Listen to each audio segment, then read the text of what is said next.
Hello students, मैं पीयूष राजपूत और आपका अपना चैनल पीयूष कोचिंग क्लासेस। तो बच्चों, आज हम स्टार्ट करने जा रहे हैं अपने फिजिक्स के first chapter electric charges and fields के प्रीवियस ईयर क्वेश्चंस को। तो बच्चों देखो, पहले तो ऐसे होता था कि आपको मैक्सिमम वेटेज उसका दिखाई देता था जो आपको क्वेश्चंस याद है। नहीं, रिमेंबर वाला पोर्शंस यानी कि अंडरस्टैंडिंग या फिर आप समझ लो कि जो डेरिवेशन पार्ट है वो बहुत ज्यादा आता था। रीजनिंग या आप ये ऐसे कह सकते हो अप्लाइंग, इवैल्यूएटिंग या एनालाइजिंग वाले क्वेश्चंस कम होते थे। अगर अब आप पेपर उठा के देखोगे तो उसमें लगभग आपको ऐसा होगा कि जो आपको डायरेक्ट याद है, यानी कौन सा पोर्शन जो रिमेंबर है, यानी कि आप डेरिवेशन याद करके गए चाहे रट के गए, कैसे भी आप उस तरह के क्वेश्चंस को 38% देखोगे। ठीक है ना। अब ऐसे क्वेश्चंस जो सिचुएशंस पर अप्लाइड होते हैं या आपके नॉलेज पर, फैक्ट्स पर, टेक्निक्स पर, यानी कि जो अप्लाइंग वाले क्वेश्चंस हैं, ऐसा पोर्शन प्यारे बच्चों आपको दिखाई देगा लगभग 32%। और बाकी का जो 30% है ना, वो आपका ऐसा होगा जो इवेल्युएटिंग होगा। नहीं, इवेल्युएटिंग होगा या फिर आप ये कह सकते हो क्रिएटिंग होगा। ऐसे क्वेश्चंस आपको नजर आएंगे कितने परसेंट बच्चों? 30%। यानी कहने का मतलब यह है कि आप सिर्फ डेरिवेशन और उसके भरोसे नहीं जा सकते कि भाई डेरिवेशन याद कर लिया, डेफिनेशंस याद कर ली तो आपका पेपर अच्छा होगा। नहीं, अगर कुछ सालों में देखोगे तो सीबीएसई ने अपने पैटर्न को बहुत चेंज किया। ठीक है ना। और पेपर का लेवल भी इतना हो गया है कि आप सिर्फ एनसीईआरटी या प्रीवियस ईयर्स क्वेश्चंस पर कोई बेस नहीं रह सकते, आपको सब चीजें बहुत अच्छे से करनी होंगी। और अगर हम वेटेज की बात करें इस चैप्टर्स के, यानी कि जो आपके दो यूनिट है, यानी कि पहली यूनिट में आपके दो आते हैं, इलेक्ट्रिक चार्जेस एंड फील्ड।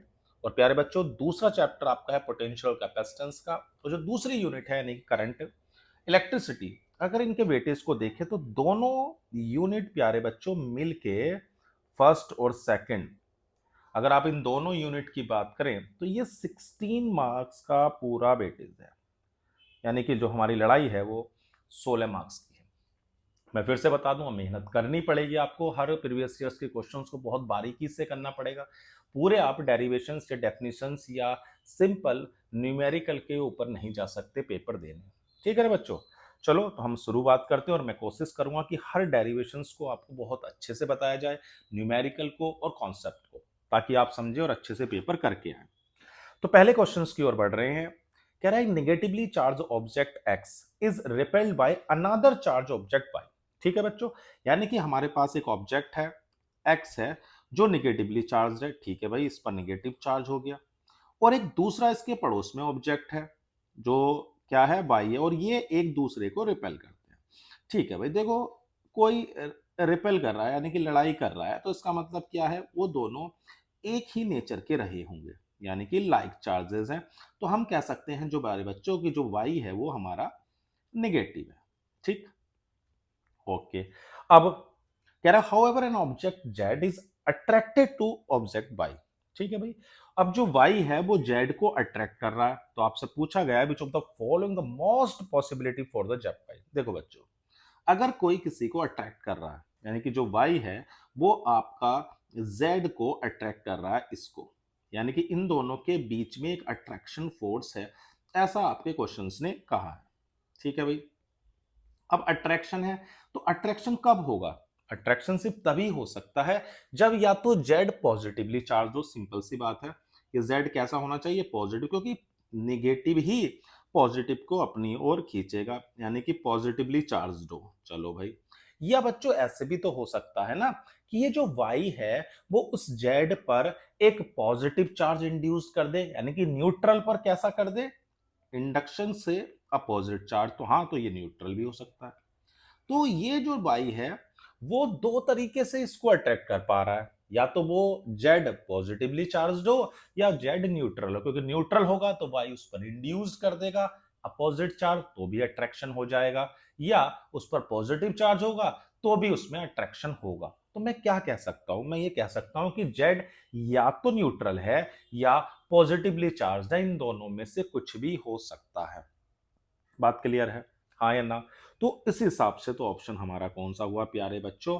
सी हो गया, क्योंकि न्यूट्रल और पॉजिटिवली चार्ज्ड हो सकता है। कोई दिक्कत हो बताओ? कोई दिक्कत नहीं है, आगे बढ़ो।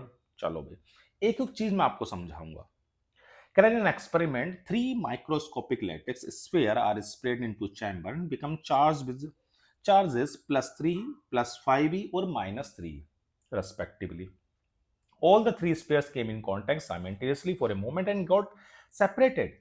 Which one of the following are possible value of the find charges on 3 sphere? देखो बच्चों, अगर हम चार्जेस की बात करें तो ये आपको 3 प्रॉपर्टीज बताते हैं। अगर आपने बेसिक प्रॉपर्टीज की अगर मैं बात करूं ना चार्जेस की प्यारे बच्चों, तो पहली प्रॉपर्टी हमारी क्या होती थी? Additive nature. क्या होती थी प्यारे बच्चों? एडिटिव नेचर, यानी कि हम चार्ज को एल्जेब्रिकली ऐड कर सकते हैं। यानी किसी भी सिस्टम में अगर आपको चार्जेस दिए हुए हैं तो जो टोटल चार्ज होगा ना प्यारे बच्चों, वो उनका सिंपल एल्जेब्रिक सम होगा। दूसरी हमारे पास होती थी क्वांटाइजेशन। क्या होती थी? क्वांटाइजेशन।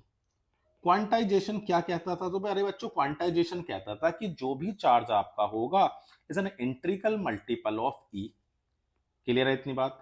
कि पहली तो हो गई एडिटिव, दूसरी होगी आपके पास कितनी? क्वांटाइजेशन, और तीसरी आपकी होती थी कंजर्वेटिव। क्या? कंजर्वेटिव, यानी कंजर्वेशन ऑफ चार्ज। यानी कि आप ये कह सकते हैं कि चार्ज का मतलब ये कांस्टेंट रहेगा। कि ये कहता था total charge of an isolated system remains constant. ऐसा नहीं है कि आप चार्ज को क्रिएट या डिस्ट्रॉय कर सकते हैं। तो ये कह सकते हैं is a conservation of charge. कोई दिक्कत इसमें? तो ये 3 प्रॉपर्टी आपने पढ़ी। तो देखो उसने कहा कि 3 चार्जेस हैं, ठीक है भाई हैं। अब इन तीनों चार्जेस का जो सम है ना वो बच्चों +5e होगा। अगर मैं बात कर रहा हूं कि टोटल चार्ज जो है सिस्टम का वो कितना होगा, तो टोटल चार्ज हो जाएगा 3e + 5e - 3e, तो यानी कि प्लस के 5e हो गया। All the 3 spheres came in contact. ठीक है भाई, कांटेक्ट में आ रहे तो देखो जो चार्ज पहले था बाद में भी वही रहेगा कांटेक्ट में, क्योंकि कंजर्वेशन ऑफ चार्ज है। हाँ या ना? तो अब आप क्या देखो कि किन ऑप्शंस में चार्ज 5e है। तो देखो इसमें तो नहीं है, इसमें तो आप 5 और 5 10, तो ये तो नहीं हुआ। और इसमें 6 और जो आपका ऑप्शन है बी, 6 और 6 12, 12 में से 7 गए तो कितने हो गए? 5, ये भी हो रहा है। ठीक है, ये सही हो सकता है। अब देखो ये अगर मैं 5.5 और 3.5 करूं तो 8 आएगा और ये 4e। लेकिन मैंने आपको बताया जो चार्ज है ना वो इंट्रीगल मल्टीपल है, तो ये बात तो गलत हो गई ना कि भाई यहाँ तो आपके किस में दे रखे हैं? फ्रैक्शंस में है, डेसिमल में है, इंटीजर तो है नहीं, तो ये चीज तो नहीं हो सकती। तो सिर्फ कौन सा ऑप्शन हो सकता है? तो भैया बी ऑप्शन हो सकता है। क्यों हो पा रहा है? देखो अगला भी नहीं हो पा रहा। 7 और 5 12, 12 में से 8 जाएंगे तो बच्चों 4 बचेगा। तो मैंने बताया कि जब भी ऐसा क्वेश्चन आए तो इन 3 बातों को ध्यान रखें। एक एडिटिव नेचर है कि हमारे पास जो भी चार्ज होगा सिस्टम का वो एल्जेब्रिकली हम उसे ऐड कर सकते हैं। दूसरा, जो चार्ज होता है सिस्टम का वो हमेशा कांस्टेंट रहेगा, और charge is a integral multiple of E. याद रखोगे बात? पक्की? देखो तीनों चीज बता दी, क्वेश्चंस में सिर्फ एक है, मैंने आपको हर चीज बताते हुए चलूंगा। ठीक है ना? An object has charge of 1 coulomb and gain 5 into 10 to the power 18 electrons, the net charge on the object। तो देखो बच्चों इतने इलेक्ट्रॉन इसने लिए हैं, तो पहला काम क्या है कि जितने इलेक्ट्रॉन आ रहे हैं ना उनकी वजह से कितना चार्ज बढ़ा ये निकालेंगे। तो हमारे पास इनिशियल चार्ज जो है ना वो कितना है? 1 कूलम है। बहुत अच्छी बात है, 1 कूलम है। और नंबर ऑफ इलेक्ट्रॉन हमने कितने गेन करे हैं उनको देखो। तो नंबर ऑफ इलेक्ट्रॉन्स जो गेन हुए हैं प्यारे बच्चों वो आपके हैं कितने? 5 इंटू 10⁻18। तो चार्ज निकाल सकते हो Q is equal to N, या नहीं? चार्ज निगेटिव आएगा क्योंकि इलेक्ट्रॉन आ रहे हैं। तो 5 इंटू 10⁻18 इंटू 1.6 इंटू 10⁻−19 कूलम। अगर आप सोल्व करोगे तो ये 0.8 कूलम आएगा। तो पहले से कितना चार्ज था उसके पास? तो पहले था 1 कूलम, अब कितना और हो गया? तो माइनस का 0.8 कूलम। तो हमारे पास जो चार्ज है अब वो कितना है प्यारे बच्चों? तो वो हो गया है 0.2 कूलम। समझ में आ गई बात? कि जो इलेक्ट्रॉन आए ना उन्होंने माइनस का 0.8 कूलम चार्ज बढ़ाया, जिसकी वजह से आपका 1 प्लस माइनस का 0.8 कूलम यानी कि 0.2 कूलम। तो कोई ऑप्शन नजर आ रहा है? हाँ जी, बिल्कुल आ रहा है, कोई दिक्कत वाली बात नहीं है। आगे बढ़ते हैं। Three charges Q minus Q plus Q naught are placed as shown in figure. The magnitude of the net force on the charge Q naught at point O. ठीक है भाई, देखो बच्चों, हमें ये तो पता ही है कि प्लस और प्लस या माइनस और माइनस के बीच में रिपल्शन होता है। ठीक है भाई, इतनी बात क्लियर है। और प्लस और माइनस के बीच में हमें क्या लेना है प्यारे बच्चों? अट्रैक्शन। ये अट्रैक्ट कर रहे हैं। ठीक है, अब देखो, ये प्लस क्यू और ये प्लस क्यू नोट के बीच में रिपल्शन होगा तो फोर्स इधर लगेगा। तो मैं इसको कुछ मान लेता हूं, इसको ए मान लेते हैं, इसको बी मान लेते हैं, और ये माइनस है, और तो ये इसको अपनी ओर क्या करेगा? अट्रैक्ट करेगा। तो ये दो फोर्स हो गए, एक फोर्स हो गया ए वाला और एक फोर्स हो गया ये। तो अगर मैं एफ ए निकालता हूं तो एफ ए कितना आएगा? तो सिंपल सा फॉर्मूला है, कूलम्ब्स लॉ में क्या होता था कि अगर आपके पास दो चार्जेस आर डिस्टेंस पर रखे हुए हैं तो हमारे पास फॉर्मूला था F is equal to K Q1 Q2 upon R square. F is equal to K Q1 Q2 upon R square. अब देखो डिस्टेंस भी पता है, तो एफ ए हो जाएगा के Q not upon A square along किधर? वाई डायरेक्शन, वाई डायरेक्शंस की ओर है। ठीक है भाई, बात समझ में आ गई। अब अगर मैं एफ ऑफ बी की बात करूं तो भी यही होगा, क्योंकि चार्ज भी सेम है और डिस्टेंस भी सेम है। ये अलोंग निगेटिव एक्स डायरेक्शन की ओर होगा। इधर निगेटिव एक्स। अब इन दोनों का रिजल्टेंट निकाल लेते हैं।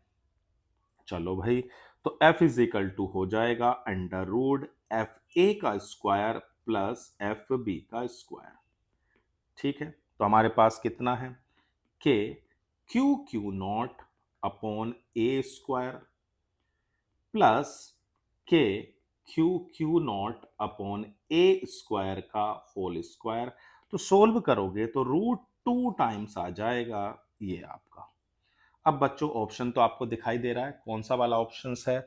तो भैया ऑप्शन नंबर सी है, रूट के Q not upon A square. अब मैं आपको कुछ छोटी सी बात बता दूं, जब कभी सेम फोर्स हो, कैसे हो? उनका मैग्नीट्यूड सेम हो, सेम फोर्स, यानी कि मान लो दो फोर्स हैं F1 और F2 बराबर है, मान ले वो F के बराबर है, और उनके बीच में अगर प्यारे बच्चों एंगल 60 का है तो आप सीधा रिजल्ट याद रखना √3 है। इतनी ज्यादा कैलकुलेशन नहीं करनी क्योंकि समय भी बचाना है और ये तो MCQ है।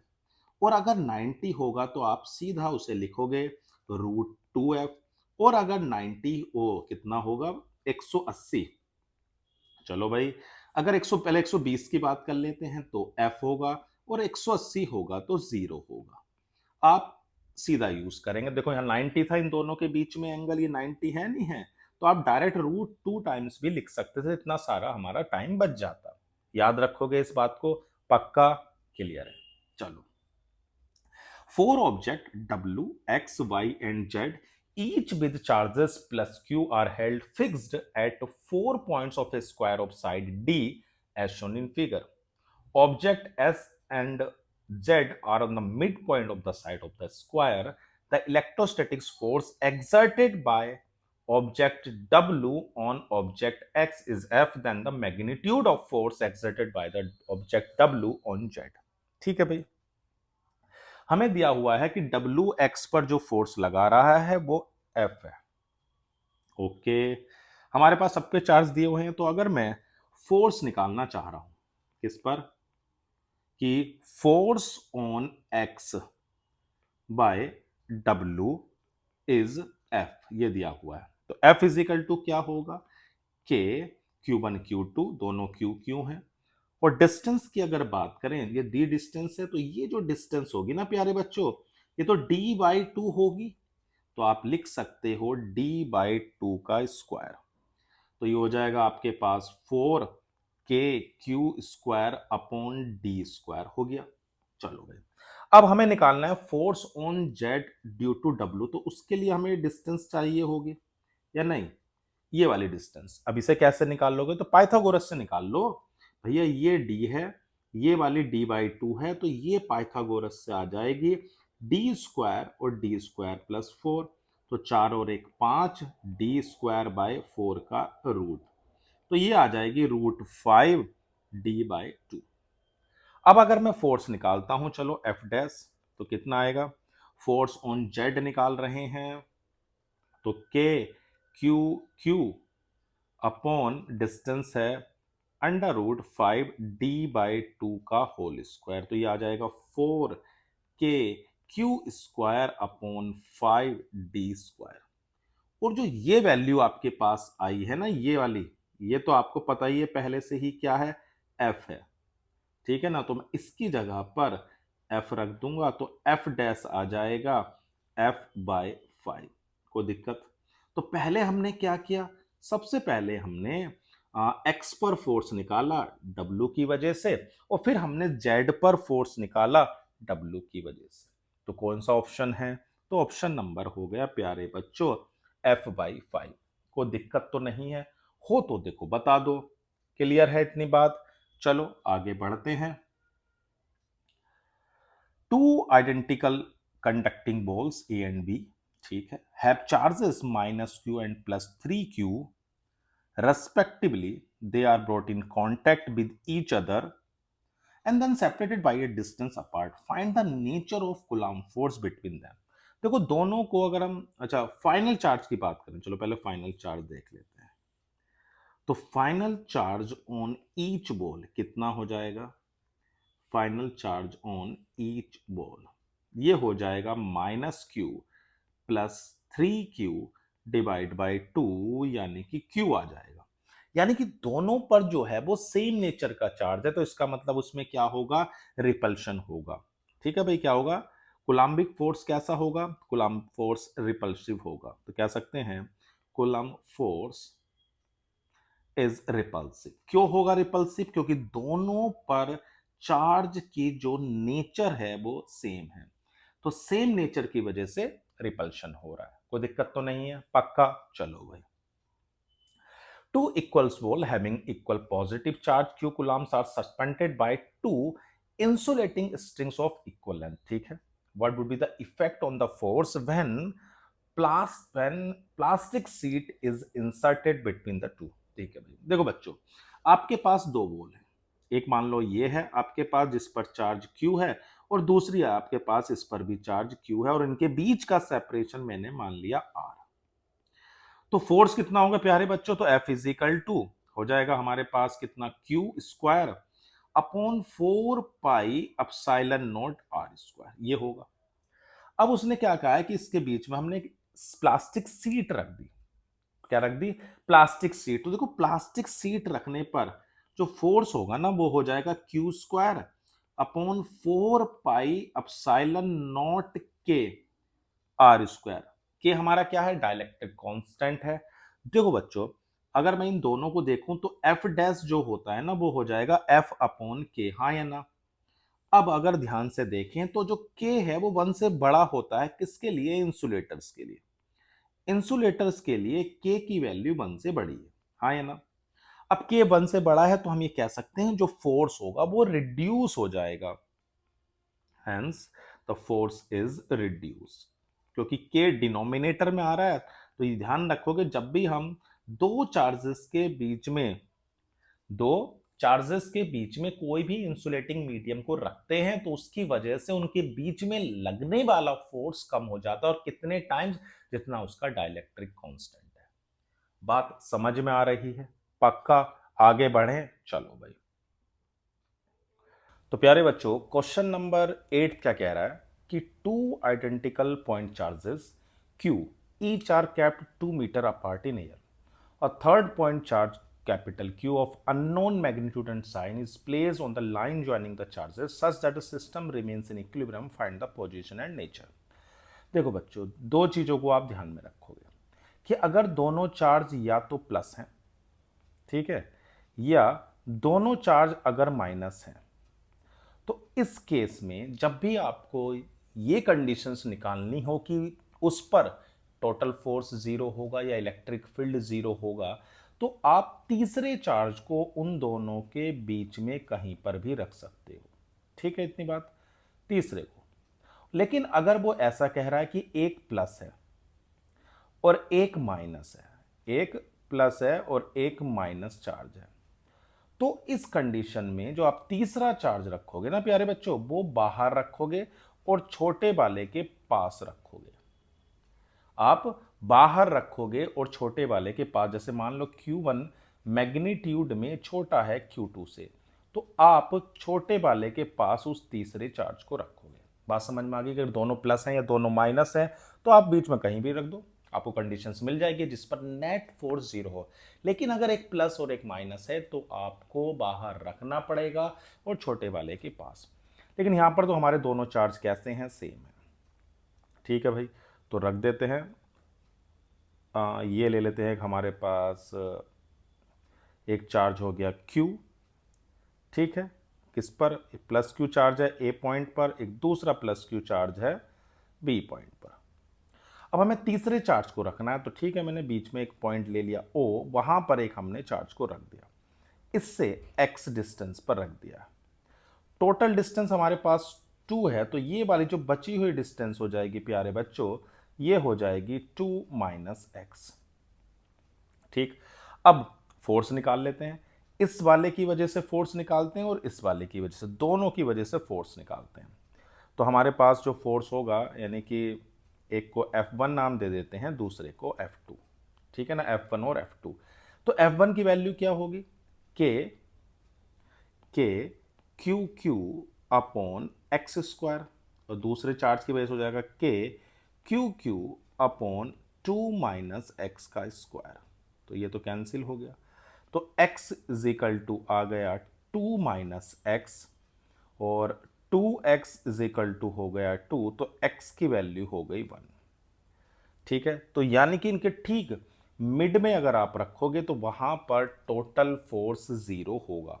अब बात करते हैं साइन की। देखो बच्चों, यहां पर आपके पास ये प्लस Q चार्ज है और एक ये प्लस Q चार्ज है। अब आप ये सोचो, थोड़ी देर के लिए जो आप चार्ज ले रहे हो उसका साइन पॉजिटिव है, मान लो थोड़ी देर के लिए इसे कि इसका कैसा साइन है? पॉजिटिव। ओके, अब ये पॉजिटिव है, तो अगर मैं इस पर फोर्स निकालूं तो इस Q की वजह से फोर्स इधर होगा, नहीं होगा?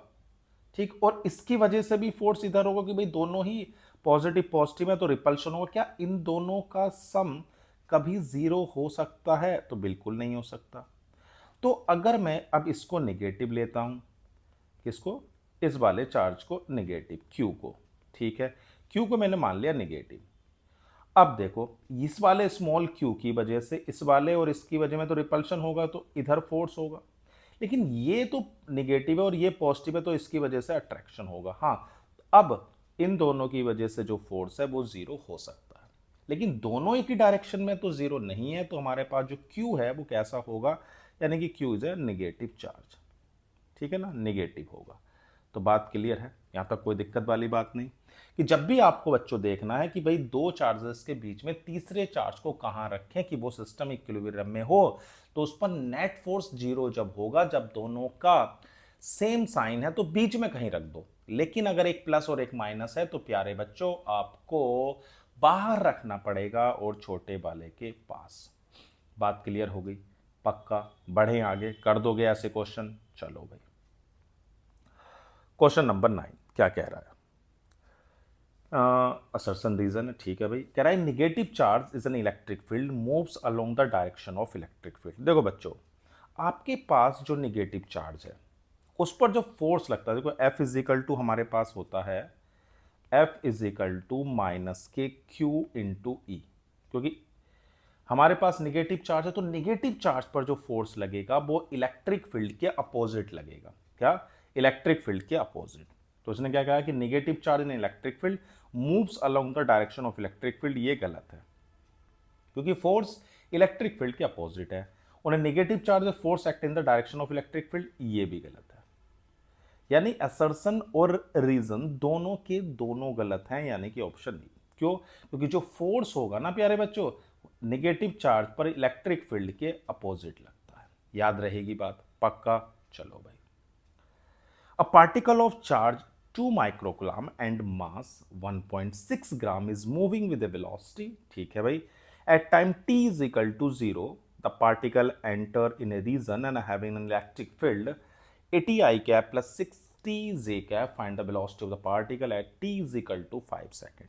ठीक है भाई, हमें दिया हुआ क्या क्या है भैया, चार्ज दिया हुआ है। चलो भाई, तो चार्ज कितना दिया हुआ है पहले ये बताओ। तो बच्चों जो चार्ज है वो ना, वो आपके पास है 2 × 10⁻⁻⁶ माइक्रो था, ठीक। जो मास है ना प्यारे बच्चों, वो 1.6 × 10⁻⁻³ kg, ग्राम में था, किलोग्राम में बदल लिया। और हमारे पास जो वेलोसिटी है ना, वो दी हुई है 4i कैप, ठीक है ना। और इलेक्ट्रिक फील्ड जो दिया हुआ है वो है 80i cap plus 60j cap. हमारे पास एक फॉर्मूला था F is equal to M A, और F इज इक्वल टू क्या होता है प्यारे बच्चों, Q E is equal to mass into acceleration, ठीक है। तो Q की वैल्यू रख देते हैं, क्या है Q, तो Q हमारे पास था 2 × 10⁻⁻⁶, 80i cap plus 60j cap is equal to 1.6 × 10⁻⁻³ A, ये हमारे पास है। तो हमारे पास ए वेक्टर हो जाएगा 2 × 10⁻⁻⁶ और 1.6 × 10⁻⁻³, 80i कैप 60j कैप, ठीक है ना। अब इसको थोड़ा सा हम सिंप्लीफाई कर लेते हैं। देखो ये कितना आएगा, अगर मैं इसके पॉइंट को हटा दूं तो भाई आपके पास ए वेक्टर आ जाएगा, ये तो चला जाएगा 2 से कितना 0.8, और ऊपर हो जाएगा 10⁻³ upon 0.8, 80i cap plus 60j cap, multiply अगर अंदर करें तो भैया 100 मतलब कि 100 इंटू 10⁻³ मल्टीप्लाई कर दिए अंदर, और ये आ जाएगा 75 इंटू 10⁻³ j का। चलो ए वेक्टर तो आ गया। अब हमारे पास v इज इक्वल टू होता है u प्लस ए टी, हाँ या ना। तो u तो दी हुई है भैया, कितनी थी u, 4i, चलो भाई 4i cap plus 100 into 10⁻³ i cap plus 75 into 10⁻³ j cap, और टाइम दिया हुआ है 5। अगर आप सोल्व करोगे तो 5 हो जाएगा 500, मतलब 4.5 i कैप और 0.37 j कैप। तो ये हमारी क्या आ गई प्यारे बच्चों, वेलोसिटी निकल गई। कोई दिक्कत इसमें? देखो क्वेश्चंस में जो चीज़ गिवन है पहले उसे लिखो। क्वेश्चन में चार्ज था, मास था, और इनिशियल वेलोसिटी और इलेक्ट्रिक फील्ड था। F is equal to M A और F is equal to Q E, तो सबसे पहले मैंने एक्सेलरेशन निकाल लिया। और जब एक्सेलरेशन आ गया तो उसकी मदद से आराम से हम क्या निकाल सकते हैं, वेलोसिटी, क्योंकि रिलेशन आपको पता ही है v is equal to U plus A T. Clear इतनी बात? कोई दिक्कत तो नहीं, समझ में आ रहा है ना? चलो भाई, 2 point charges 1 and 4 microcoulomb are kept 30 centimeter apart. Okay, how far from the 1 microcoulomb charge on the line joining the two charges will the net electric field be zero? अब देखो बच्चों, आपके पास दो चार्जेस हैं, एक है 1 माइक्रोकुलम और दूसरा है 4 माइक्रोकुलम, ठीक इतनी बात। और मैंने आपको बताया था दोनों चार्ज कैसे हैं, पॉजिटिव, तो तीसरे चार्ज को जो रखेंगे ना वो बीच में रख देंगे कहीं पर भी। मान लो मैंने यहाँ रख दिया, तीसरा चार्ज कितना है, 1 माइक्रोकुलम हमारे पास है ना। I how far the from, अच्छा ठीक है भाई, तीसरा चार्ज हमने पूछा गया कि कहाँ रखें जिसकी वजह से नेट इलेक्ट्रिक फील्ड जीरो, किस पॉइंट को निकालें। ठीक है भाई, पॉइंट पी मान लेते हैं। यहाँ से जो डिस्टेंस ले ली वो मैंने एक्स ले लिए। उसने कहा कि 1 माइक्रोकुलम से कितनी दूर पर इलेक्ट्रिक फील्ड जीरो होगा। ठीक है भाई, दोनों की वजह से इलेक्ट्रिक फील्ड निकाल लेते हैं। पहला इलेक्ट्रिक फील्ड हम किसकी वजह से निकाल लें, 1 माइक्रोकुलम, और फिर दूसरा 4 माइक्रोकुलम।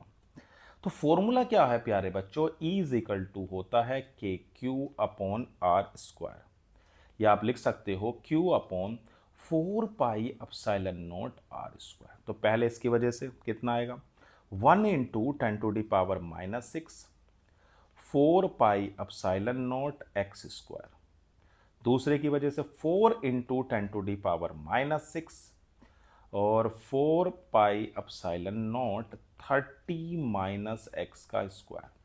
तो ये इससे कैंसिल, ये इससे कैंसिल। अगर आप स्क्वायर रूट लोगे तो आएगा 1/x is equal to 2 30 minus X. तो 30 माइनस एक्स हो गया 2x और 2 और 1 हो गया 3x इज इक्वल टू 30।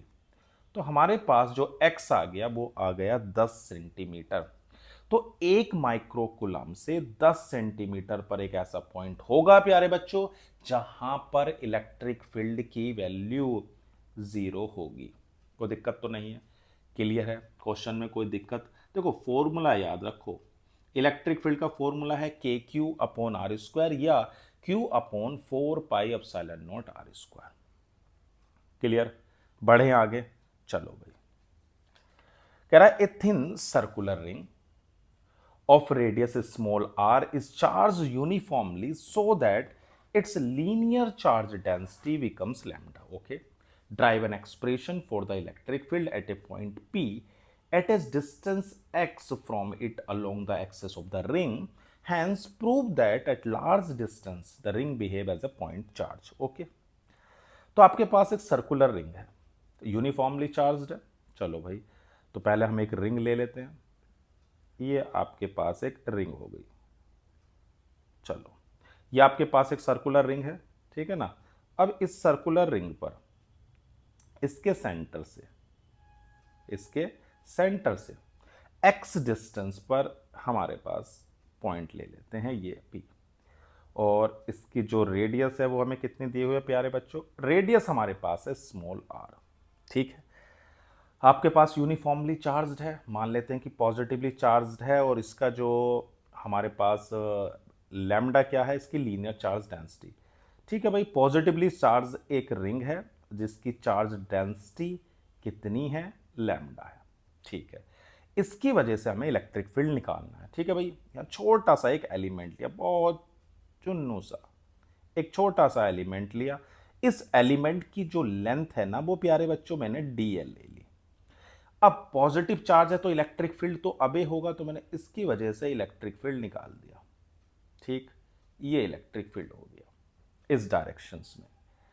तो ये आपका ओके, तो ये आपके इलेक्ट्रिक फील्ड हो गया, क्योंकि प्लस है तो प्लस की वजह से इलेक्ट्रिक फील्ड अबे होगा। इस एंगल को क्या मान लेते हैं? थीटा। तो ये भी थीटा होगा। अगर आप देखो तो इसके दो कंपोनेंट होंगे, नहीं होंगे? इस डायरेक्शंस में जो कंपोनेंट होगा प्यारे बच्चों वो होगा DE cos थीटा, और इसके जो परपेंडिकुलर कंपोनेंट है ना उसका आपकी वैल्यू है DE sin थीटा, ठीक। ओके, तो हमने क्या करा? एक रिंग ले ली। रिंग की जो लीनियर चार्ज डेंसिटी है वो आपके पास लैम्डा है, और छोटे से एलिमेंट की वजह से हमने इलेक्ट्रिक फील्ड निकाला DE। चलो भाई, पहले उसको लिख लेते हैं, क्या आती है वैल्यू। तो हमने क्या लिया हुआ है? हमारे पास जो गिवन है प्यारे बच्चों, रेडियस हमने r ली हुई है, ठीक। तो सर्क्यूमफेरेंस कितनी हो गई? तो आपके पास सर्क्यूमफेरेंस है कितनी? 2 पाई r। इसको मैंने सर्क्यूमफेरेंस को नाम दे दिया L, बहुत अच्छी बात है। और जो एलिमेंट्री चार्ज है यानी कि dq वो हो जाएगा लैम्डा dl। हमें जो कंपोनेंट लेना है वो DEx यानी कि DE cos थीटा, ठीक। तो DE cos थीटा कितना होगा? DQ upon 4 pi epsilon not distance. Okay, देखो डिस्टेंस पाइथागोरस की मदद से प्यारे बच्चों आप इसे निकालोगे तो ये आएगा r² प्लस x²। एक बात का और ध्यान रखना, अब अगर मैं बिल्कुल इसके अपोजिट यहां पर एक छोटा सा एलिमेंट लेता, ठीक है ना, तो उसकी वजह से जो इलेक्ट्रिक फील्ड होता उसके अगर आप कंपोनेंट करते ना तो उसके कंपोनेंट भी दो होते, एक होता कोस और दूसरा होता साइन। तो प्यारे बच्चों जो साइन कंपोनेंट है वो तो कैंसिल हो जाते, हाँ ये ना, ये वाला साइन इस वाले साइन को खत्म कर देता। तो हमें जो कंपोनेंट चाहिए वो सिर्फ कोस है, क्लियर है इतनी बात कि हमने क्या करा, एक यूनिफॉर्मली चार्ज रिंग ली, उस पर छोटा सा एलिमेंट लिया, उस छोटे से एलिमेंट की वजह से इलेक्ट्रिक फील्ड, उसके दो कंपोनेंट कोस और साइन, लेकिन उस एलिमेंट के ठीक आपको एक और अपोजिट एक एलिमेंट मिलेगा जो उसके साइन कंपोनेंट को कैंसिल कर देगा। बात समझ में आ रही है? चलो भाई, तो हमें किससे मतलब होना चाहिए? सिर्फ कोस से। तो डी ई कोस थीटा हो गया 4 pi epsilon naught R square plus X square, ये आपके पास है कोस। कोस होता है बेस अपॉन हाइपोटेनियस, यानी कि X upon under root R square plus X square. ठीक, तो डी क्यू की जगह तो हम लैम्डा रख देंगे, कितना आ जाएगा? Lambda D L 4 pi epsilon naught R square plus X square की पावर 3/2। इंटीग्रेट कर देंगे, हमारे पास dl का जो इंटीग्रेशन होगा ना बच्चों, वो कितना हो जाएगा? l, तो आ जाएगा x lambda 4 pi epsilon naught R square plus X square की पावर 3/2 इंटू एल। डीएल का इंटीग्रेशन हो गया l। क्लियर है? अब क्वेश्चन एक बात बोली थी कि अगर x की वैल्यू r से बहुत बड़ी हो तो आप उसे नेग्लेक्ट कर सकते हो डिनोमिनेटर को। देखो कैसे, तो 4 पाई एप्सिलॉन नॉट, ये दिख रहा है X square plus R square, तो एक्स स्क्वायर तो बहुत बड़ा हो गया किसके? आर स्क्वायर के कंपेयर में, तो उसे नेग्लेक्ट कर दिया। तो आपके पास आ जाएगा lambda L upon 4 pi epsilon not x square. ये आपका इलेक्ट्रिक फील्ड हो गया। कोई दिक्कत हो बताओ? समझ में आ गई बात? तो ठीक वैसे ही हो गया जैसे कि आपका पॉइंट चार्ज है, तो lambda L upon 4 pi epsilon not x square. कोई दिक्कत? सोच लो अगर कोई दिक्कत हो तो। और समझ में आ गया क्या था कि भाई आपको एक सर्कुलर रिंग लेनी थी और उस सर्कुलर रिंग पर यूनिफॉर्मली चार्ज है जिसकी लीनियर चार्ज डेंसिटी दी हुई थी और हमें इलेक्ट्रिक फील्ड निकालना था। निकल गया, कोई दिक्कत तो नहीं है? सोच लो एक बार, बढ़ते हैं फिर आगे। चलो भाई, क्या कहता है अगला question? Okay, consider a system of n charges. Consider a system of n charges q1 q2 and so on qn with position vectors r1 r2 r3 and so on rn related to some origin o. Okay, deduce the expression for the net electric field at point p with position vector rp due to the system of charges। ठीक है भाई, कोई दिक्कत वाली बात नहीं है इसमें, निकालते हैं। तो हमारे पास, चलो कंसिडर करते हैं पहले। Consider a system of n point charges q1 q2 and so on qn having position vector having position vectors r1 r2 and so on rn with respect to origin। ठीक है भाई, ओरिजिन के respect में हमने इनकी position vector को ले लिया। ठीक, ओके, हमें निकालना क्या है? Electric field. चलो भाई, पहले इसको थोड़ा सा ड्रॉ कर लेते हैं। ये आपकी हो गई वाई एक्सिस और ये हो गई आपकी एक्स एक्सिस, ये ओरिजिन है। चलो, अगर यहां पर Q1 है, ठीक है ना, ये आपका क्या हो गया? Q1। इसका जो पोजीशन वेक्टर है प्यारे बच्चों, वो मैंने R1 लिया हुआ है, कहीं पर हम ले लेते हैं Q2। इसका जो पोजीशन वेक्टर है वो R2 है, और जो हमारे पास तीसरा यानी कि ये है, ये आपका, इसको मैंने नाम दे दिया है P, यानी कि Q0। पोजीशन वेक्टर हमारा RP है। क्या है? RP। ये P हो गया। अब यहां से क्या होगा इसका पोजीशन, तो इसकी वजह से जब इलेक्ट्रिक फील्ड निकालेंगे तो डायरेक्शन क्या होगी? कुछ ऐसी होगी, ये। इस तरह मैंने नाम दे दिया E1 वेक्टर, और इसकी वजह से कितना हो जाएगा? तो ये हो जाएगा प्यारे बच्चों E2। ठीक है ना, एक को E1 नाम दे दिया है, दूसरे को E2।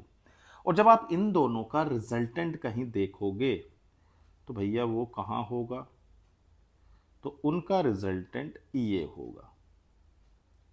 सही है, ये आपका रिजल्टेंट हो गया ई वेक्टर।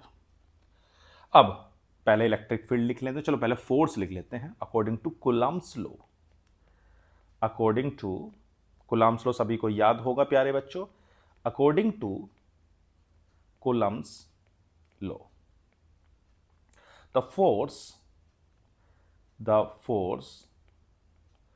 on charge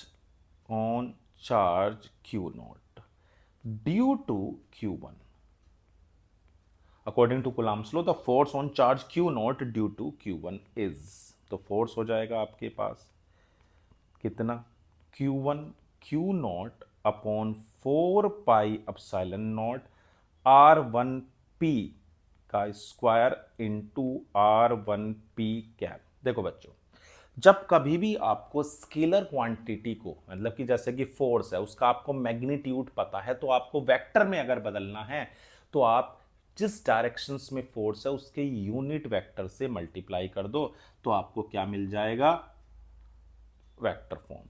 अब मैं अगर इलेक्ट्रिक फील्ड निकालता हूं तो E1 हो जाएगा F1 अपॉन क्यू नॉट, यानी कि आ जाएगा Q1 upon 4 pi epsilon not r1p का स्क्वायर r1p क्या।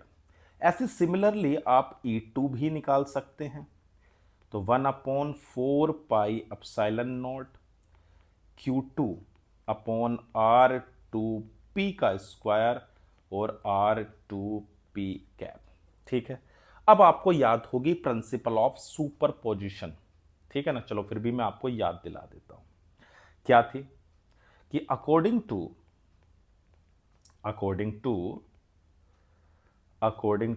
Principal of superposition, according to principle of superposition of electric fields, the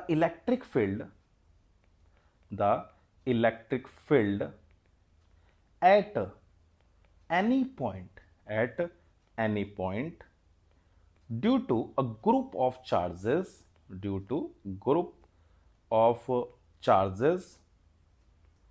is equal to vector sum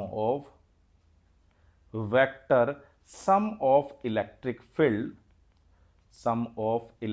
fields produced by each charge individually at that point। देखो भाई, होता क्या है कि अगर आप किसी भी गिवन चार्ज पर सभी की वजह से इलेक्ट्रिक फील्ड निकाल रहे हो, तो वो उनके वेक्टर सम, उनका जो रिजल्टेंट होगा ना बच्चों, वो उनके इंडिविजुअल इलेक्ट्रिक फील्ड का एक वेक्टर सम होगा। क्या होगा, वेक्टर सम। जैसे हमारे पास क्या आ जाएगा, तो ई वेक्टर हो जाएगा E1 vector plus E2 vector plus E3 vector and so on En vector. हाँ या ना। अब इसमें जो कॉमन है उसे तो आप बाहर निकाल लो, 1 upon 4 pi epsilon not common हो जाएगा, अंदर बचेगा Q1 r1p का स्क्वायर और r1p cap plus Q2 r2p का स्क्वायर और भैया r2p cap and so on Qn upon rnp का स्क्वायर और rnp cap.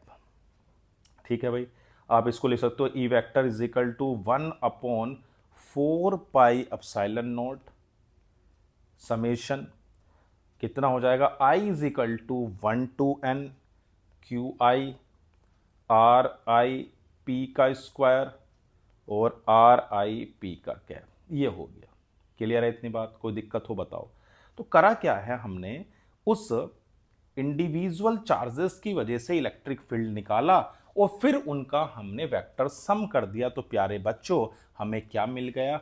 Resultant electric field.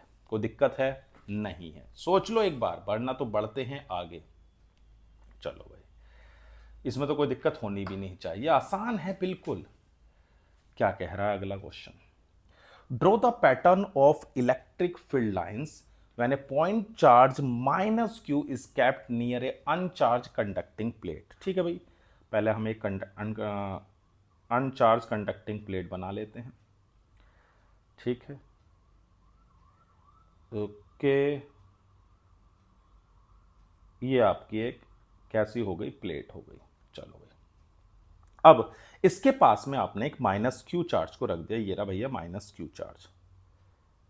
ठीक है, अब देखो, ये आपके पास एक क्या है? कंडक्टिंग प्लेट है, तो यानी कि इस पर फ्री इलेक्ट्रॉन्स तो होंगे, और ये जो निगेटिव चार्ज है इसके फ्री इलेक्ट्रॉन्स पर रिपल्शन क्रिएट करेगा। तो इसकी इस सरफेस पर आपको कैसा चार्ज दिखाई देगा? पॉजिटिव। और इधर कैसा होगा? निगेटिव। हाँ या ना? और आपको पता है इलेक्ट्रिक फील्ड लाइंस पॉजिटिव से तो निकलती हैं और कहाँ एंटर करती हैं? तो भैया निगेटिव। इस तरह से ये लाइंस आपको यहाँ जाती हुई इस तरह से ऐसे दिखाई देंगी कि कहाँ से निकल रही हैं? प्लस से तो निकल रही हैं और माइनस में जा रही हैं। ठीक है इतनी बात? ये आपको दिखाई देंगी, इधर से भी आपको आती हुई दिखाई देंगी, इधर से भी। तो इलेक्ट्रिक फील्ड लाइंस पॉजिटिव से तो निकलती हैं और माइनस में एंटर करती हैं। कोई दिक्कत? हुआ क्या कि आपके पास एक कंडक्टिंग प्लेट्स थी, जैसे ही हमने उसके पास में एक निगेटिव चार्ज को रखा, उस निगेटिव चार्ज ने उन फ्री इलेक्ट्रॉन्स पर रिपल्शन लगाया, जिसकी वजह से वो दूर गए। तो यहां पर आपको प्लस और यहां पर आपको माइनस दिखाई दिया। कोई दिक्कत इसमें? सोच लो एक बार, कोई दिक्कत हो तो बताओ। नहीं है? आगे बढ़ें? पक्का?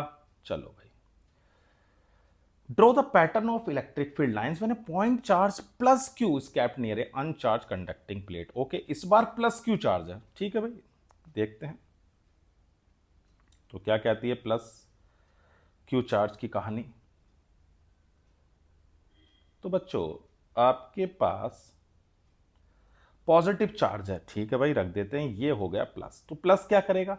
माइनस, यानी इलेक्ट्रॉनों को अपनी ओर अट्रैक्ट करे। तो इस सरफेस पर आपको निगेटिव चार्ज दिखाई देगा और इस वाली सरफेस पर आपको पॉजिटिव चार्ज दिखेगा। ठीक, और आपको मैंने बताया प्लस से इलेक्ट्रिक फील्ड लाइंस निकलती हैं और माइनस में एंटर करती हैं। बहुत बढ़िया, प्लस से निकल रही हैं और माइनस में एंटर कर रही हैं। इस तरह से माइनस में एंटर कर रही हैं, प्लस से निकल रही हैं और माइनस में एंटर कर रही हैं, प्लस से निकलती हैं। ओके, तो ये आपकी पॉजिटिव लाइंस, वो इलेक्ट्रिक फील्ड लाइंस है जो प्लस चार्ज से निकलकर माइनस में आपको दिख रही हैं। तो समझ में आ गई बात? किसी भी अनचार्ज कंडक्टिंग प्लेट को रखते हो, प्लस रखोगे तो वो उस पर निगेटिव इंड्यूस कर रहा है और निगेटिव रखोगे तो प्लस।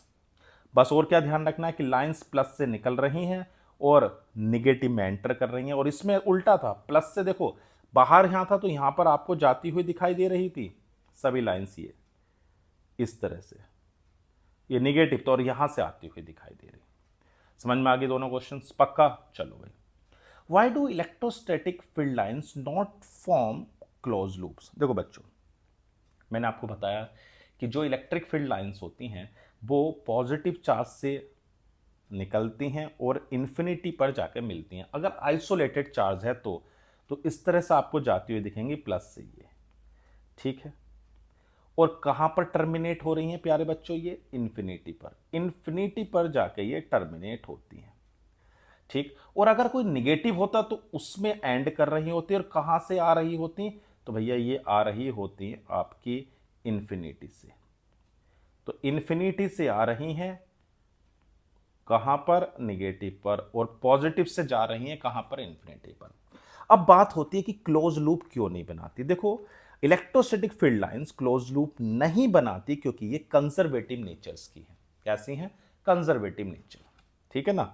तो हम कह सकते हैं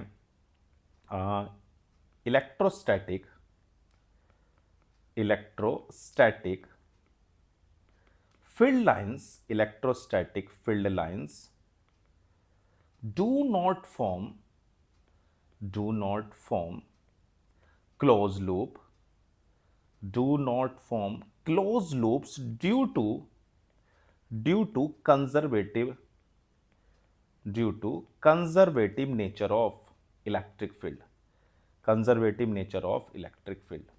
क्लियर है इतनी बात? मैंने क्या बताया कि इलेक्ट्रिक फील्ड लाइंस प्लस से निकलती हैं और कहाँ पर टर्मिनेट होती हैं, इन्फिनिटी पर, या फिर कह सकते हैं इन्फिनिटी से आती हैं और कहाँ पर टर्मिनेट हो रही है, नेगेटिव चार्ज पर। कंजर्वेटिव नेचर की वजह से इलेक्ट्रिक फील्ड की ये कभी भी क्लोज लूप नहीं बनाती, याद रखना पक्का। देखो क्वेश्चन प्रॉपर्टीज के ऊपर आता जरूर है कि भाई कट क्यों नहीं करती, क्लोज लूप क्यों नहीं बनाती, सब कुछ ध्यान रखना, एक एक बताऊंगा मैं आपको। चलो भाई, why do electric field lines never cross each other?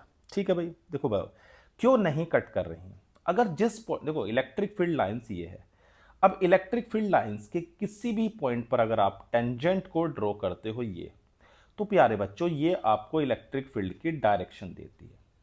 अगर ऐसा होता कि दो लाइंस कट करती, एक ये है और एक ये है, तो ये दो लाइंस अगर कट करती तो आपको इस पॉइंट पर एक इलेक्ट्रिक फील्ड इधर और एक इलेक्ट्रिक फील्ड इधर, तो आपको दो इलेक्ट्रिक फील्ड नजर आते। हाँ है ना? सोच लो, ये एक इधर होता तो एक इधर होता, पर किसी भी पॉइंट पर दो रिजल्टेंट इलेक्ट्रिक फील्ड की डायरेक्शंस नहीं हो सकती। मैंने क्या बताया कि इलेक्ट्रिक फील्ड लाइंस पर अगर आप एक टेंजेंट ड्रॉ करते हो तो वो आपको इलेक्ट्रिक फील्ड की डायरेक्शन देती है, ठीक है ना? और मैं आपको क्या बता रहा हूं कि अगर वो दो इस पर कट कर रहे हैं तो आपको दो रिजल्टेंट इलेक्ट्रिक फील्ड की डायरेक्शन मिल रही है, जो पॉसिबल नहीं है। तो हम कह सकते हैं कि eight the point of intersection, at the point of intersection of two filled lines, there will be two direction for the resultant electric field, resultant electric field. Clear है इतनी बात कि जिस पॉइंट पर वो कट करेंगी वहां पर आपको दो डायरेक्शन मिलेंगी, किसकी? रिजल्टेंट इलेक्ट्रिक फील्ड की, जो पॉसिबल नहीं है। पक्का? चलो भाई आगे बढ़ते हैं। Two electric field lines can not cross each other, also they can not form close loop. अभी मैंने आपको बता दिया इसके दोनों रीजन, फिर से बता दे रहा हूं भाई। वो क्लोज लूप क्यों नहीं बना रही हैं? क्योंकि वो कंजर्वेटिव नेचर होती है इलेक्ट्रिक फील्ड की। और कट क्यों नहीं कर रही है? क्योंकि वहां पर दो इलेक्ट्रिक फील्ड की, दो रिजल्टेंट इलेक्ट्रिक फील्ड की डायरेक्शंस मिलेगी। ठीक है इतनी बात? चलो भाई लिख देते हैं कि eight the point of intersection, देखो मैं हर, चाहे क्वेश्चन दो बार पूछा गया है तब भी आपको मैं दो बार ही लिख के समझाऊंगा। At the point of intersection of two field lines, there will be the two direction, there will be two direction for the resultant electric field। Clear है इतनी बात? for the resultant electric field, हाँ या ना? चलो भाई, अब हमारे पास क्या है कि क्लोज लूप नहीं बनाती। मैंने बताया था कि electrostatic field lines do not close loop due to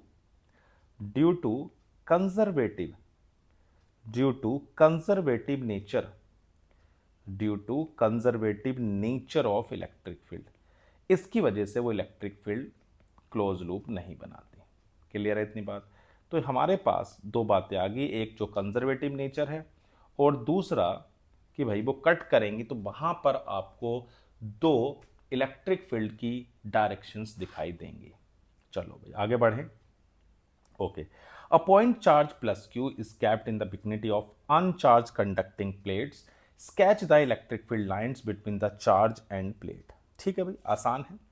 अभी मैंने आपको बताया था ये कि अगर आपके पास एक कैसी कंडक्टिंग प्लेट है, अभी क्वेश्चन हो भी चुका है ऐसा कि आपके पास एक कंडक्टिंग प्लेट है और उसके पास में आपने क्या रखा हुआ है, एक पॉजिटिव क्यू चार्ज रखा हुआ है। तो ये जो पॉजिटिव चार्ज है ना प्यारे बच्चों, ये क्या करेगा, इस कंडक्टिंग प्लेट के जो फ्री इलेक्ट्रॉन से अपनी ओर अट्रैक्ट करेगा, तो इस पर आपको नेगेटिव चार्ज और इधर आपको पॉजिटिव चार्ज दिखेगा। ठीक, और लाइंस जो हैं वो आपको पता ही है, प्लस से निकलती हैं और ये आपकी माइनस में एंटर कर रही हैं। अभी जैसे बनाया था ठीक आपको वैसे ही बनाना है। कोई दिक्कत इसमें हो तो आप बता दो। दूसरी बार ये आपको बनाया जा रहा है, ठीक है, इतनी बात, कोई दिक्कत तो नहीं, समझ में आ रहा है ना? चलो भाई। तो बच्चों क्वेश्चन नंबर 20 क्या कह रहा है कि square sheet of side A is lying parallel to X Y plane at Z is equal to A. ठीक है, the electric field in the region E vector is equal to C Z square K cap, the electric flux through the sheet is. Okay, तो बच्चों जो आपकी square seat है वो x Y plane में है। ठीक है भाई, ये आपकी मान लो क्या हो गई, चलो थोड़ा और ढंग से बना देते हैं। ठीक, तो ये आपकी एक स्क्वायर सीट है जो किस प्लेन में है, एक्स वाई प्लेन में। इधर आप मान लो एक्स और इधर मान लो आप ऐसे वाई, ये एक्स वाई प्लेन में। तो इसका जो एरिया वेक्टर होगा ना, तो वो तो परपेंडिकुलर होता है। जैसे ही एरिया वेक्टर सुनो ना बच्चों, दो चीज दिमाग में आए, एक वो हमेशा सरफेस के नॉर्मल और आउटवर्ड, तो इसका जो एरिया वेक्टर होगा वो इसके नॉर्मल होगा, हाँ या ना? कोई दिक्कत तो नहीं है। यानी कि जो हमारे पास डेल्टा एस होगा वो आपका ए स्क्वायर के कैप होगा। ठीक है, और जो फ्लक्स होता है हमारे पास phi is equal to E dot delta S, ये होता है। इलेक्ट्रिक फील्ड दिया हुआ है सी जेड स्क्वायर, क्या दिया हुआ, सी जेड स्क्वायर के कैप, और ये दिया हुआ है ए स्क्वायर के कैप, और आपको तो पता ही है कि के डॉट के क्या होता है, 1। ठीक है ना, तो ये आ जाएगा सी जेड स्क्वायर ए स्क्वायर, और हमारे पास जो जेड है उसकी वैल्यू ए है, तो ठीक है भाई रख देते हैं। तो फ्लक्स आ जाएगा सी ए की पावर 4।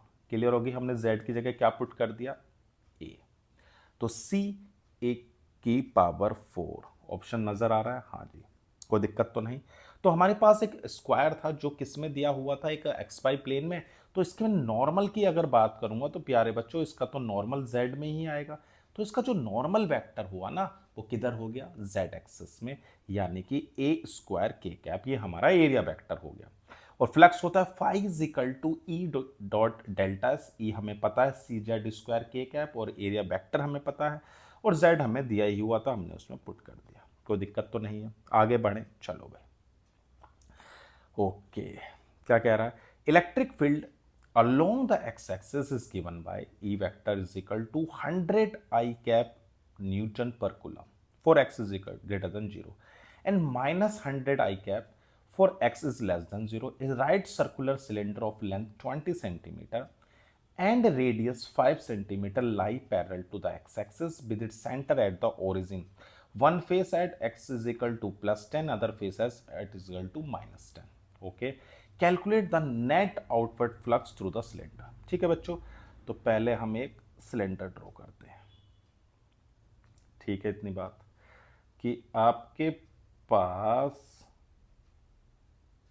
ओके ये आपके पास एक सिलेंडर है। ठीक, अभी जो सिलेंडर दिया हुआ उसका सेंटर है ये, उसने बोल दिया है कि जो सेंटर है वो इसके ठीक मिड में है। ठीक है ना, ये तो कहा है, ये इसकी वाई एक्सिस होगी, क्योंकि उसने बोल दिया है कि भाई इधर जो डिस्टेंस है वो भी इसकी 10 सेंटीमीटर है और उधर जो डिस्टेंस है वो भी आपकी 10 सेंटीमीटर है, यानी कि बिल्कुल मिड में ओरिजिन हुई, हाँ या ना? ठीक है ना।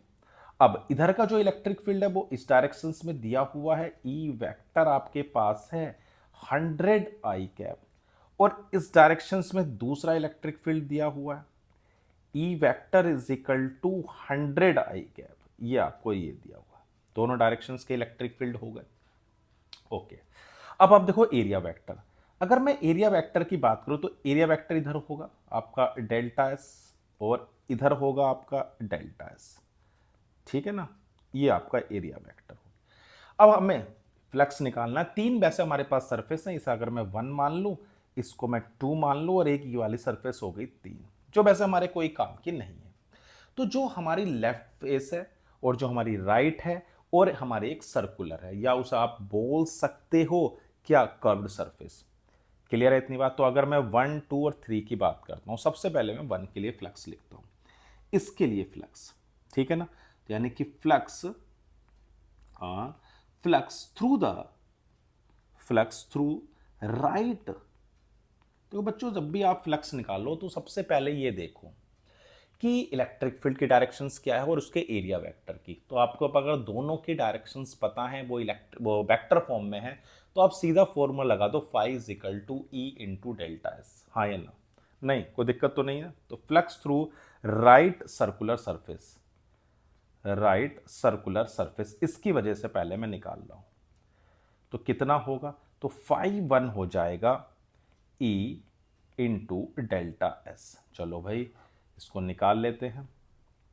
इलेक्ट्रिक फील्ड हमारे पास कितना है, 100 आई कैप, और एरिया वेक्टर जो है ना बच्चों, वो आपका हो जाएगा पाई आर स्क्वायर। आर जो इसकी रेडियस है कितनी दे रखी है, 5 सेंटीमीटर। सेंटीमीटर में तो मीटर में बदल लेना, ये आ जाएगा। तो कितना होगा, 100, ये भी आई कैप है क्योंकि दोनों की डायरेक्शन सेम है, तो आई डॉट आई तो 1 ही हो जाएगा। चलो भाई, तो 100 पाई की वैल्यू हो गई 3.14 और 5 का हो जाएगा आपका स्क्वायर 25 इंटू 10 की पावर -4, ये आ जाएगा। अब आप अगर मल्टीप्लाई करते हो किसकी, इन सभी की, तो क्या नजर आएगा, तो ये आ जाएगा आपका 0.7850 आएगा, ठीक है। इतने newton metre square coulomb inverse, हाँ या ना? अब अगर मैं कौन सी सरफेस से निकालता हूं, जो आपकी टू सरफेस है, यानी कि आप लेफ्ट वाले की बात कर रहे हो, चलो भाई उसकी वजह से निकाल देते हैं। तो फ्लक्स थ्रू लेफ्ट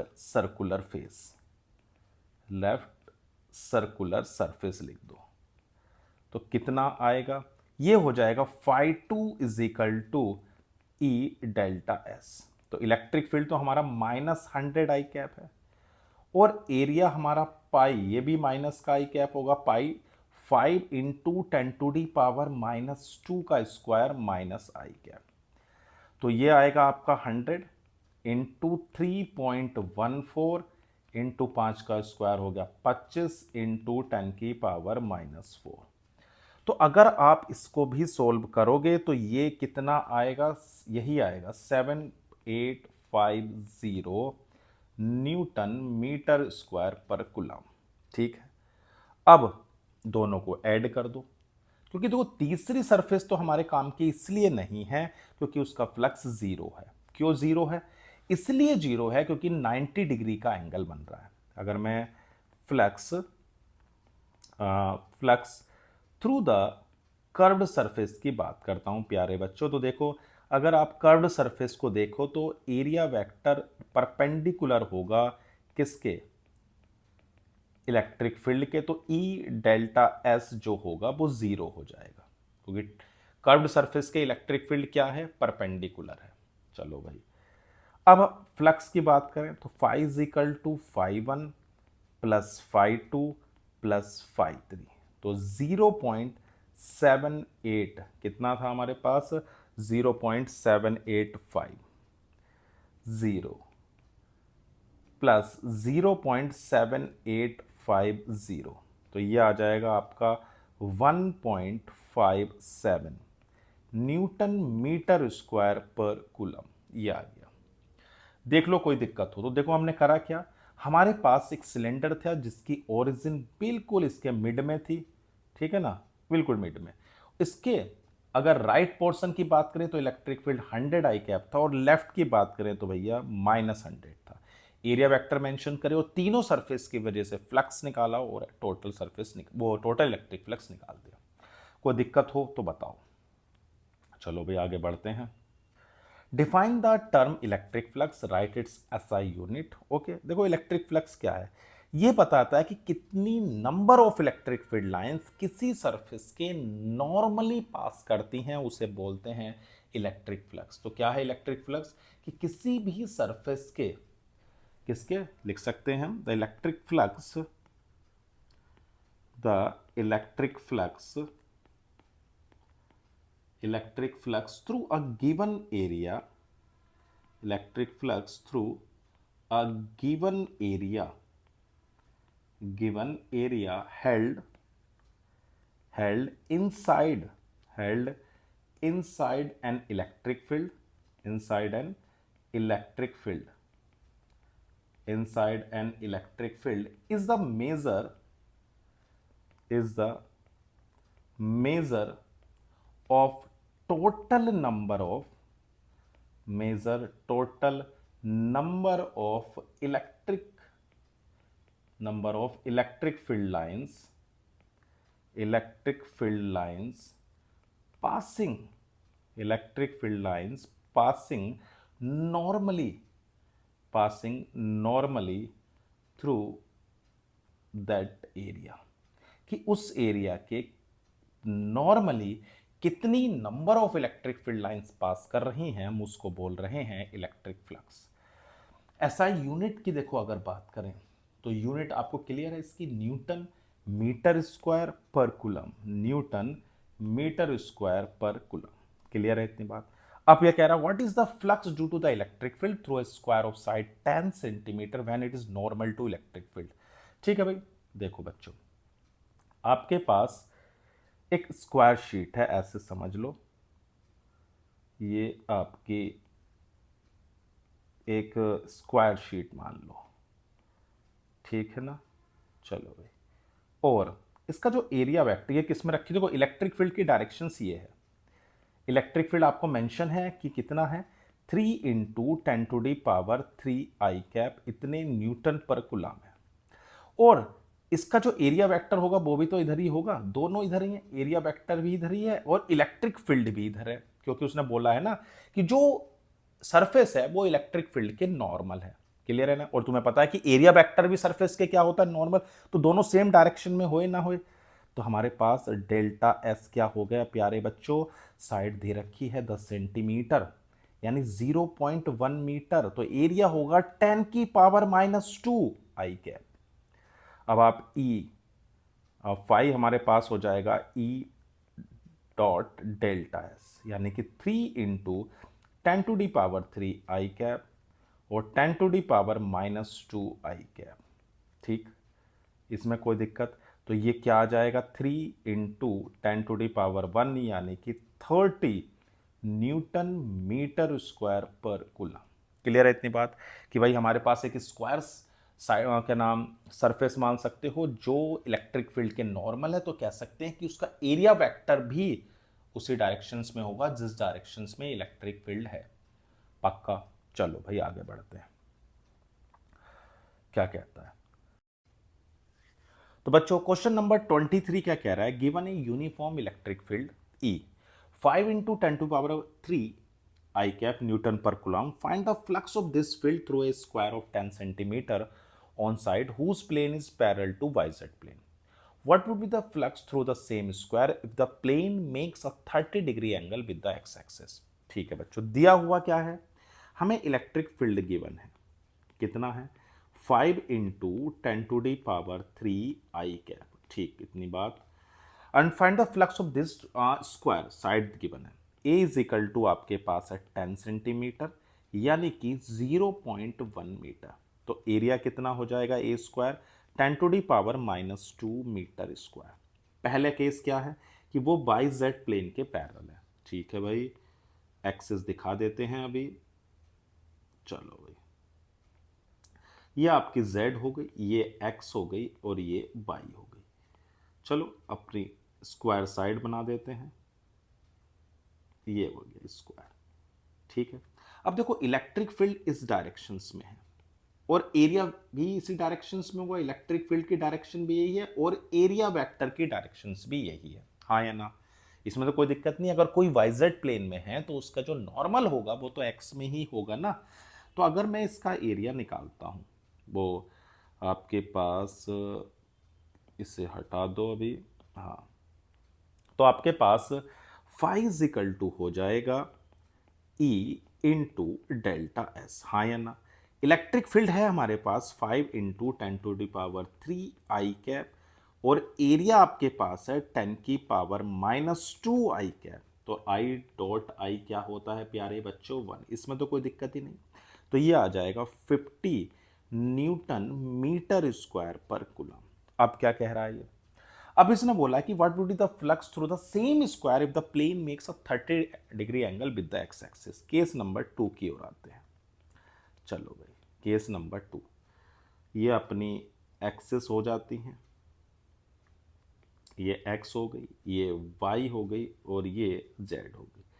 अब जो हमारे पास स्क्वायर है वो क्या कर रहा है, कितने का एंगल बना रहा है प्यारे बच्चों, तो भाई वो आपका जो एंगल बना रहा है वो 30 डिग्री का बना रहा है। कितने का, 30 डिग्री। ये जो एंगल दिया हुआ है इसका 30 डिग्री है। अगर मैं इसकी नॉर्मल की बात करूं तो इसका नॉर्मल कुछ ऐसे होगा, हाँ या ना, ठीक है। और इलेक्ट्रिक फील्ड इसी डायरेक्शंस में है। तो ये जो एंगल है ये तो हो गया 90 और ये कितना हो गया 60, तो ये भी कितना होगा 60। क्लियर है इतनी बात। तो जो इलेक्ट्रिक फील्ड और एरिया वेक्टर हैं उसके बीच का जो एंगल होगा ना प्यारे बच्चों वो 60 होगा। तो हमारे पास फाई इजिकल टू होता है ई delta S cos theta. Electric field तो हमारे पास है 5 × 10⁻³ ओके। डेल्टा एस भी हमारे पास है 10⁻⁻² और कोस 60 होता है हाफ। तो ये आ जाएगा तुम्हारा 50 × हाफ यानी कि 25 Nm²/कूलम। कोई दिक्कत तो नहीं। कि हमने करा क्या है कि जो हमारे पास ये शीट थी ना इसको हमने एक्स एक्सिस से 30 डिग्री पर रख दिया।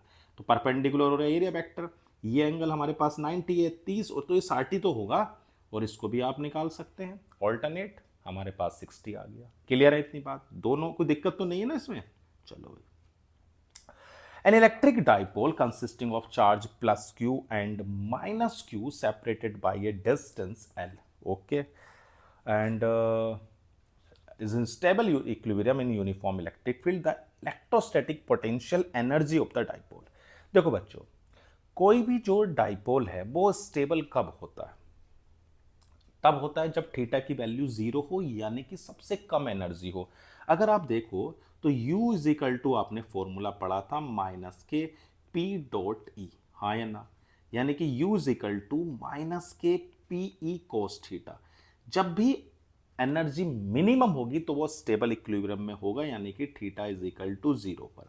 तो U आ जाएगी माइनस के पी ई कोस 0 और कोस 0 होता है 1 तो माइनस का पीई। तो U कितनी आ गई प्यारे बच्चों, तो भैया U आ गई माइनस पीई।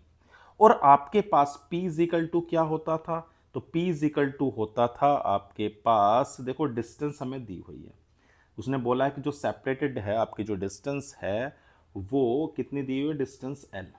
ये तो दिया हुआ है कि separated by A distance L is in stable equilibrium in uniform electric field. देखो डाइपोल मोमेंट जो होता था वो आपका होता था 2AQ, याद आ रहा है कुछ, 2AQ, पर हमें जो डिस्टेंस है वो L दे दी गई है, ठीक है ना। तो डाइपोल मोमेंट हमारे पास क्या आता था 2AQ।